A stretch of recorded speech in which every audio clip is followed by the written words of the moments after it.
Over the past few months, my family and I have been through something so bizarre it's hard to even describe. I can only start from when things first went wrong. A few months ago, we had a huge family get-together.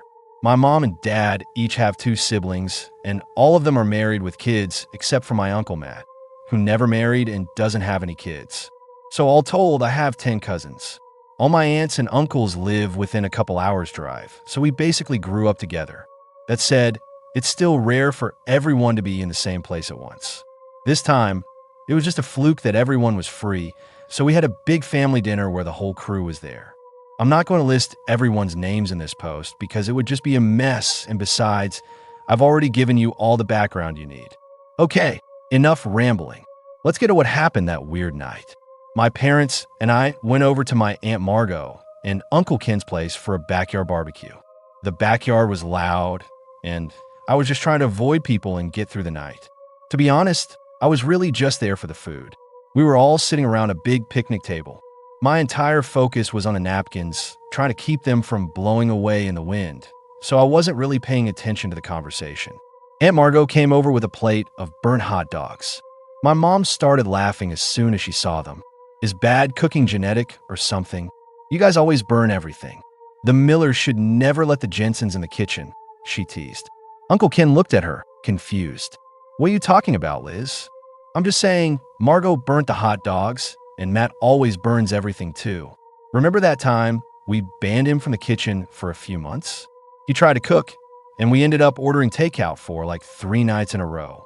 Everyone at the table laughed at the memory and started chiming in with their own stories. Then my dad stepped in to defend Aunt Margot. Honey, what are you talking about? Matt's your brother. I shouldn't have to remind you of that. My mom rolled her eyes at him. That's when I spoke up because suddenly I couldn't figure out which side of the family Uncle Matt was on. You'd think I know that, but all my aunts and uncles are so close they act like siblings, and they all call each other brother and sister. My grandparents always called their sons and daughters-in-law their kids, too, so I never really drew a clear line. Wait, I'm confused. Which side is Uncle Matt on? Is this some kind of inside joke? I don't get it. I asked, but all I got in response was a laugh from the adults. Don't be silly, sweetie. Matt's your dad's brother, my mom said. As she said it, half the people at the table looked confused. Liz, what are you talking about? He's on your side. His last name is Miller, said Aunt Margot, busy scraping the burnt bits off a hot dog. Okay, now I'm confused too. I don't get the joke, my mom said, frowning and looking around at everyone. Wait. Everyone just hold on a second, said Aunt June, speaking up for what might have been the first time all night.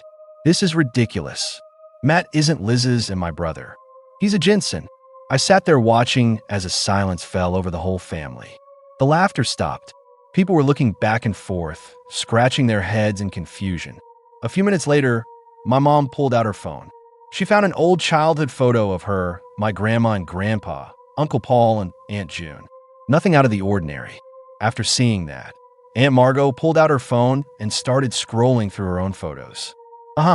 Found one, she said triumphantly, showing off a perfectly normal family picture with my other grandma and grandpa, my dad, Aunt Margot, and Aunt Susan. For the next hour, both sides of the family passed their phones around, showing picture after picture. Matt wasn't in a single one. My cousins were there, but once the food came out, they lost all interest in anything else. Not me. I was desperate to figure out where Uncle Matt came from. They kept talking, speculating that maybe Matt wasn't from either side of the family, that maybe he was a spouse of some family member or some distant relative, that I only called him Uncle Matt out of convenience. Everyone has a relative like that, right? You're probably thinking the easiest solution would be to just call Matt. That's what I was thinking too, but he was supposedly at work and no one wanted to bother him. I was so desperate for an answer, though, that I decided to call him myself. But when I went to look for his number in my contacts, it wasn't there. I checked several times. I could have sworn I'd texted him just a few days ago, so he should have been in my recent messages. Nothing. Realizing his contact info had mysteriously vanished, I said out loud, "Someone just call him. I don't care if he's at work." No one agreed. But when I told them I couldn't find Matt's number on my phone, they all curiously checked their own. To our shock, Matt had disappeared from everyone's phones. Everyone started digging through photo albums and any digital files they could find, trying to get a picture of Matt. But we quickly discovered that everyone remembered him looking different.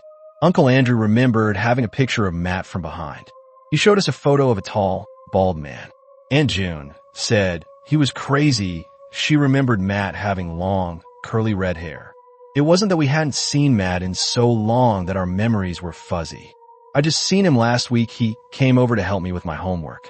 I can say for sure he wasn't a redhead, and he wasn't bald. He was, kind of short. The more I thought about it, the less I could picture his face. We were all pretty freaked out. The sun set, the air got colder, and everyone moved inside. Normally, we would have all gone home by then, but I saw Aunt Margot starting a pot of coffee. It was going to be a long night. You could feel the tension in the air. None of the adults wanted to go home until they had an answer. The adults wanted to discuss it more, but they didn't want to worry the kids. My oldest cousin, Maddie, couldn't have cared less. She just wanted to go to sleep. So we convinced her to take the 3 younger ones down to the basement to sleep. But not me. The adults asked me to stay and join the discussion, since I was close to Uncle Matt and saw him often. So why couldn't I find a single trace of him? After the younger kids went downstairs, the adults gathered around a big whiteboard in the kitchen and started writing down everything they could remember. What Matt looked like the last time they saw him, memories of him, etc. The memories were all over the place. He seemed to be a completely different person in each of their minds, even in stories that involved multiple people. The one thing we all agreed on was this. The Jensens had always assumed he was a Miller, and the Millers had always assumed he was a Jensen. My mom remembered a time Matt and my dad went fishing at the lake, and the hook got caught on Matt's hat and sent it flying. But my dad said he remembered my mom telling him that same story, only with her and Matt going fishing. Everyone had a memory that placed Matt on the other side of the family. Soon, people started calling the in-laws, telling them what was going on and asking what they knew. My aunts and uncles were on the phone with relatives I'd never even heard of, people who had only met Matt once or twice. They hit one dead end after another. Nobody knew where he came from or where he'd gone. So the big question was, who the hell was Matt? Was he just some stranger who had infiltrated our family? Was he pretending to be from the other side to everyone? Or was it something much worse? As the sun came up on Saturday morning, we were still scratching our heads. The deeper we dug into Matt's origins, the more unsettled we felt, like we were getting further from the truth, not closer. Matt himself was becoming less and less real. We couldn't find any proof he had ever existed. Some people searched online for Matt Jensen, while others searched for Matt Miller. But of course, since we couldn't even agree on what he looked like, finding him was basically impossible. After hours of discussion, we managed to make a list of traits for Uncle Matt. He was a man. He never had a beard. He was tall. He was bad at math. He liked Jim Carrey movies. It seemed like a random collection of facts, and it was. We couldn't even remember where he lived. Some people couldn't remember at all, while others had conflicting addresses. Not that it mattered. We weren't about to go looking for someone who might have never existed in the first place. We started to realize that as soon as we tried to search for him in our memories, he would start to blur. It was like any thought of him came with some kind of self-destruct sequence. Around 9 a.m., people started dozing off on the couches. The conviction from the night before that we'd absolutely be able to find Uncle Matt was gone. We were exhausted from getting nowhere. At 11, we were all woken up by the sound of the kids playing in the next room. Aunt Margot yawned and went to the kitchen to get the kids a snack, but she found that her stash of cookies was gone. As the adults were talking in hushed tones, we heard my cousin Cass say something that made everyone freeze. Yeah, remember when Uncle Matt brought us all those cookies last night? That was so cool. Wait, Cass, come over here. Say that again. Uncle Andrew called out, trying to sound firm, but his voice cracked. Cass walked over, looking confused, like a puppy who'd just been scolded for no reason. Did I do something wrong, Uncle Andrew? I thought it was okay to eat the cookies if Uncle Matt gave them to us. You didn't do anything wrong, Cass. This is important. Are you saying Uncle Matt was with you guys last night? Andrew asked, trying to sound gentle so he wouldn't scare her. Not the whole night. He brought us a bunch of cookies and put on a movie, and then he said he wanted to go upstairs and hang out with you guys, Cass said quietly. Everyone started frantically searching the room for any evidence that he'd been there. We quickly asked the other kids if they'd seen Matt. Some said yes, some said no. I started counting things in the room and noticed something. There were 10 adults plus me last night, so 11 people in total. But I counted 12 sleeping spots in the living room, 12 leftover pizza plates, and 12 coffee mugs. He was here last night. I told everyone what I'd found, and my dad said he remembered seeing Matt last night. Too, he said Matt brought him a glass of water. Uncle Paul said he saw Matt go into the bathroom, but didn't remember seeing him come out. They said it was like Matt had planted a memory of something that never actually happened. How else could they have seen him moving around right in front of them without realizing it? A terrible, anxious feeling started to creep up on me.